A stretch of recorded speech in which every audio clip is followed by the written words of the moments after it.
so I'm timing my distributor, and I got my crank on top dead center. It's on the compression stroke on cylinder number 1. There's a point that you were not going to be able to see on this distributor base on the aluminum part. There's a little arrow. It's kind of like right inside that lip. I find a picture of it. It looks like this. So I marked it, and I got it lined up pretty good, seems like. I went ahead and tightened the clamp down. So that is good. We'll get the cap on here, and then we'll get these plug wires. So I got the computer bolted in, but I haven't put the harness on yet or the headers, because I want to do my plug wires first. I like to run the plug wires kind of like on the block, have them come up from the bottom where you can't see them, because it just looks cleaner like that. I don't like them up on the valve covers or even where you can see them. I just run them down kind of behind the head, kind of down here, then they come up to the spark plugs. So I'm gonna go ahead and get the plug wires ready and start putting them in. So I was trying to give myself as much room as I could to turn the distributor. So I left the fuel rail off, but now that it's on there and tight, we can go ahead and drop that back on. So I'm gonna run the plug wires. I just got a zip tie down there on a motor mount. Keep it out of the way. I got the spark plugs like it barely started, because I'm gonna pull them right back out. Because if you leave them on, I don't think you can get your headers in and out with them in. But if you can, a lot of times you'll bump into them and break them. So I always pull them out.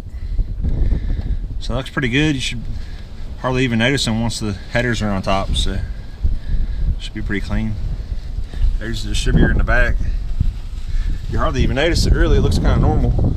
Yeah, I like them down low like that. Yeah, that should be good.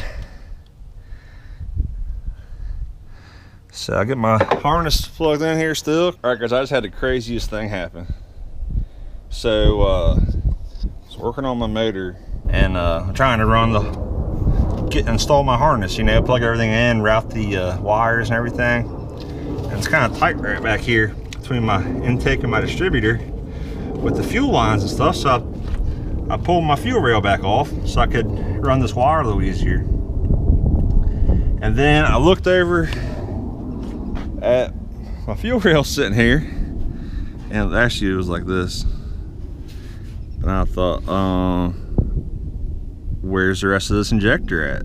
So I looked into my injector hole here, right here, and I saw the O-ring sitting in there with no tip. And I was like, oh my God, my tip fell on my motor.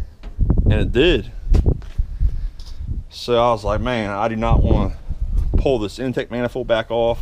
To do that, I would have to like drop the K members, pull out the distributor, retime. I don't want to do all that. I gotta get this piece out. So what I ended up doing was I took off my throttle body and I fished this flashlight into the intake port. When I had the flashlight in the intake port, I could see the piece down there. Luckily the valve was closed. It was sitting on the valve. And it took me a few tries.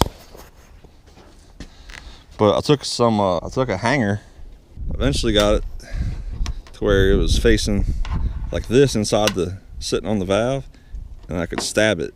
And then I got it out. That was the craziest thing. I did not know that those come apart like that. That's crazy. The craziest thing is these were running in the car like not that long ago.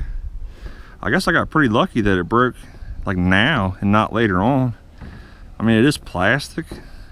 I don't know how bad it would mess the motor up. I know if you drop a bolt or something in there, it'd really mess it up, but I don't know about this one. I mean, it's pretty hard plastic. But these injectors are pretty old, and this plastic is apparently kind of brittle. So I'm gonna have to get some new injectors, because I can't have these pieces of injector falling into my engine while it's running. So I guess that was good and bad. Mostly good, because it definitely would have happened like in the very near future. So yeah, I'm gonna get some injectors. I was so scared. I was like, I don't want to take this thing back apart. All All right, now I gotta fish my damn flashlight back out of there. So if you have some injectors and they're not exactly in good condition like that one, don't use them. Luckily I have one of these short flashlights like that, because if you don't get the light shining straight in there, you can't see what you're doing. And there's no way you get that thing out of there if you can't see what you're doing. I got the tip out, now I gotta get the damn flashlight out. Which one's gonna be harder? It's like right there, I just, like, my fingers are just short enough where I can't reach it really. what a crazy problem to have. Maybe I can get in there with some pliers. I should have done this the first time around. Oh yeah, that's like 100 times easier. This is a Bosch injector too. It's not like it's like a cheap Chinese injector. Now the factory one, it had metal that your air ring sits on. I don't know why they use plastic, that's stupid. But yeah, look out for these guys. I want to use them. That's crazy. Maybe even if it's brand new, I guess it lasts many years, but this don't seem like a good design. The factory one is metal. All right, time for some new ones. I just got my injectors in. They look a lot nicer than the old ones. So here's the old ones here. They got like this plastic cap on here, which can apparently break off and fall into your engine, which I can't imagine anything good come out of that. This one actually did come off, you can see. And I got some new ones here. These are Siemens Decas. They're I think they weigh 33 pounds at 4 bar. We'll get these set in here. So there it is. We got the injectors back on. They're looking good. This thing's pretty close to getting fired up. I just gotta plug everything in. However, it is getting cold out and it is getting dark out and it's snowing. So I think it's gonna be calling it quits for today. But we should have this thing running soon. It's got a big old cam in it. Should sound pretty good. So stay tuned. I'll catch you guys next time.